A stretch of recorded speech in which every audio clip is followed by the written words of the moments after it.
இயேசு கிறிஸ்துவில் பிரியமுள்ள சகோதர சகோதரிகளே, அன்னையுடைய அன்பு பிள்ளைகளே, இயேசுவின் இனிய நாமத்தில் உங்கள் அனைவருக்கும் இனிய காலை வணக்கம். இன்று வியாழக்கிழமை.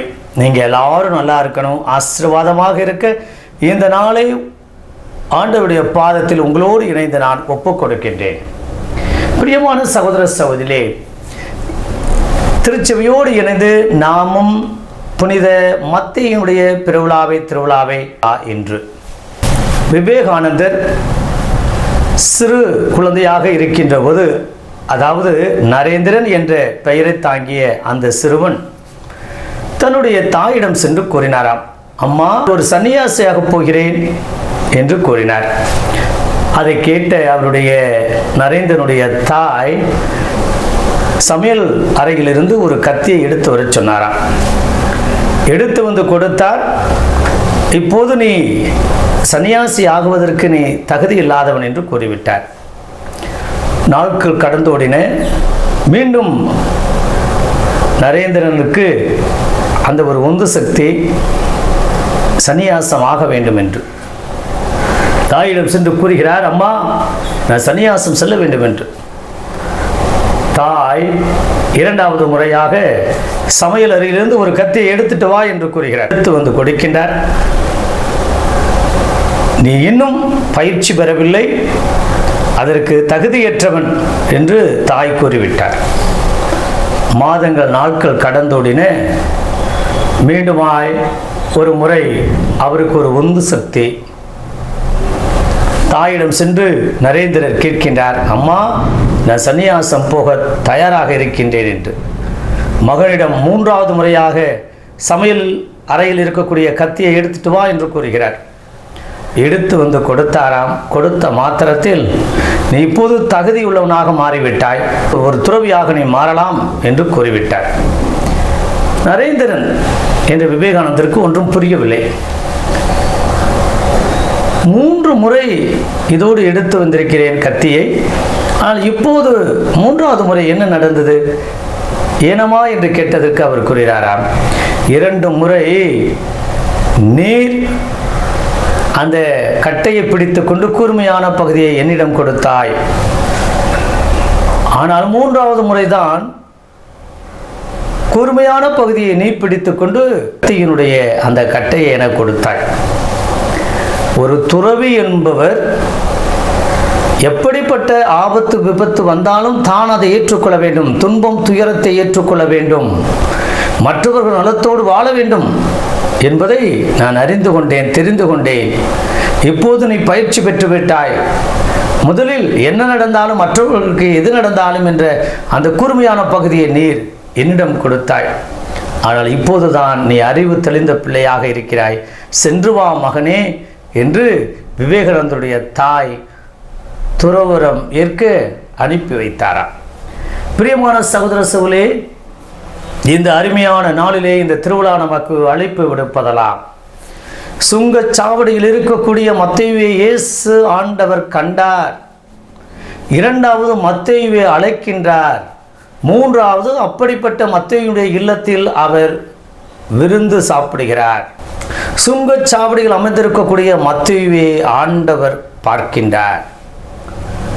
எத்தனையோ நபர்கள் அந்த வழியில் சென்றார்கள், வந்தார்கள். அத்தனை நபருடைய பார்வைக்கு மத்தேயு ஒரு பாவியாக கருதப்பட்டார். ரோமை அரசருக்கு சாதகமாக இருக்கக்கூடிய நபராகவும், தன் சொந்த இனத்துக்கே துரோகம் விளைவிக்கக்கூடிய ஒரு யூதனாகவும் அவர் பார்க்கப்பட்டார். ஆனால் மற்றவர்கள் என்ன பார்த்தார்களோ, பாவியாகவும் துரோகியாகவும், இதோ எதிர் நாட்டுக்காரருக்கு அவர் சாதகமாக இருக்கக்கூடிய நபராக பார்த்தாலும், நம் தேவன் இயேசு மத்தேயுவை ஒரு வித்தியாசமான பார்வையிலே அவர் பார்க்கின்றார், கண்டார். அவர் பாவி என்று பார்க்கவில்லை, புற இனத்தாருக்கு அவர் பாடுபடக்கூடிய நபராக அவர் பார்க்கவில்லை, அவர் ஒரு சுங்கச்சாவடியில் அமர்ந்திருக்கக்கூடிய வரி வசூலிப்பவர்களுக்கு தலைவராக பார்க்கவில்லை.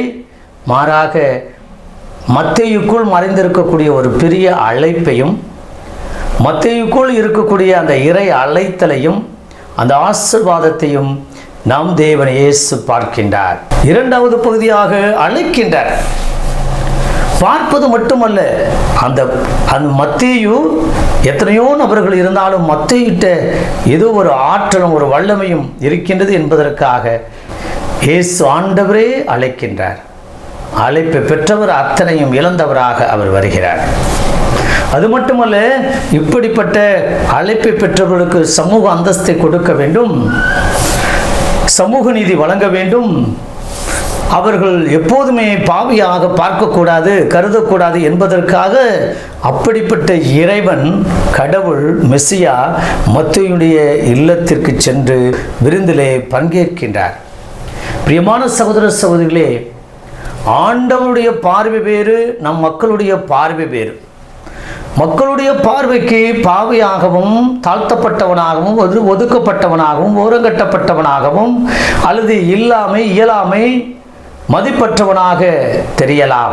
ஆனால் நம் தேவன் நினைத்தால் அவர் அத்தனையும் தலைகீழாக மாற்றக்கூடியவர்.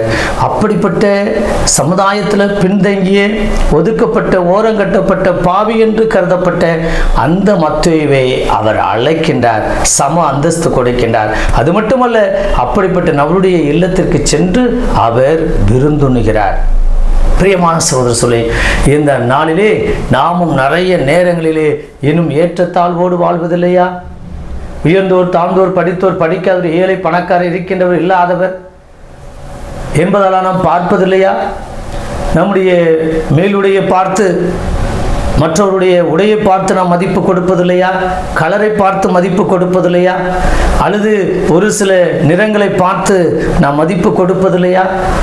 இவ்வாறாக பாகுபாடு உள்ள நபர்களாக நம்ம வாழ்கின்றோம்.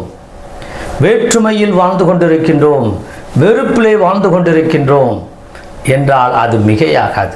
இந்த அருமையான இனிமையான திருவிழா நமக்கு அழைப்பு விடுப்பதெல்லாம் இப்படிப்பட்ட நிலையில் இருக்கக்கூடிய நபர்களுக்காகவே நம் தேவன் மனு உருவானார். மனிதனாக பிறந்து அந்த அந்தஸ்தை நிலைநாட்டுவதற்காக, அந்த மதிப்பை நிலைநாட்டுவதற்காக, அந்த சமூக நீதியை நிலைநாட்டுவதற்காக நாம் தேவன் மனிதனாக பிறந்தார் என்றால் அது மிகையாகாது. அப்படிப்பட்ட மத்தேயு கடைசிவரில் ஆண்டவருக்கு பிரியமுள்ளவராக வாழ்ந்தார். நாமும் பிரியமுள்ளவர்களாக வாழ வேண்டும். அழைக்கின்ற போது அவர் மறுக்கவில்லை. ஏனென்றால் அவரும் ஆண்டவரை யார் என்று அறிந்து கொண்டார், தெரிந்து கொண்டார். இவர் அழைத்து விட்டார், இவரை நம்பி சென்றோம் என்றால் இவர் அத்தனையும் நமக்கு கொடுப்பார் என்று நம்பி சென்றார். பிரியமான சகோதர சொல்லி, இந்த அழைப்பிலே நாமும் பங்கேற்று எங்கெல்லாம் இந்த நற்செய்திக்கு ஏற்ற அல்லது இந்த இறையரசை நிலைநாட்ட, சமத்துவ சகோதரத்துவத்தை நிலைநாட்ட அல்லது வேறுபாடுகளை கலைந்து உயர்வு தாழ்வுகளை கலைந்து வாழ்கின்றோமோ அங்கெல்லாம் நாம் தேவன் உடனிருக்கின்றார். மத்தேயு அழைத்த தேவன் நம் ஒவ்வொருவரையும் அழைக்கின்றார். ஏதோ ஒரு விதத்தில் நாமும் பலதரப்பட்ட விதத்தில் பாதிக்கப்பட்டவர்களாக இருக்கின்றோம். அது பொருளாக இருக்கலாம், அன்பாக இருக்கலாம், அரவணைப்பாக இருக்கலாம், அல்லது கரிசனையாக இருக்கலாம், அக்கறையாக இருக்கலாம். அது எதுவாக இருந்தாலும் ஏதோ ஒரு குறைபடக்கூடிய சூழ்நிலையில் யார் உன்னை கைவிட்டால் நான் உன்னை கைவிட மாட்டேன், யார் உன்னை மறுத்தாலும் நான் உன்னை மறுக்க மாட்டேன். இந்த சமுதாயத்தில் நீ ஒருபோதும் பின்தங்கிய நிலையில் இருக்கின்றீர் என்று உனக்குள் தாழ்வு மனப்பான்மை வரக்கூடாது. பாவி என்ற அந்த தாழ்வு மனப்பான்மை வரக்கூடாது. இதோ நீயும் என்னுடைய சாயலில் படைக்கப்பட்டவன், உனக்கு அத்தனை உரிமையும் உண்டு என்று நிலைநாட்டக்கூடிய அப்படிப்பட்ட இறை அரசு நிலைநாட்டக்கூடிய மக்களாக வாழ இணைந்து ஜெபிப்போமா? பரலோக தந்தையே இறைவா, இந்த அருமையான இனிமையான நாளுக்காக உமக்கு நன்றி செலுத்துகிறோம். தகப்பனே, இன்றைக்கு நீர் மத்தேயுவை சுங்கச்சாவடியில் அமர்ந்திருக்கக்கூடிய இதோ சுங்கச்சாவடியில் அமர்ந்திருக்கக்கூடிய மத்தேயுவை நீர் அழைத்தீர். அவருடைய திருவிழாவின் போது நீர் எங்களுக்கு அப்படிப்பட்ட அழைப்பை கொடுத்திருக்கின்றீர், அப்படிப்பட்ட ஆசீர்வாதத்தை கொடுத்திருக்கின்றீர்.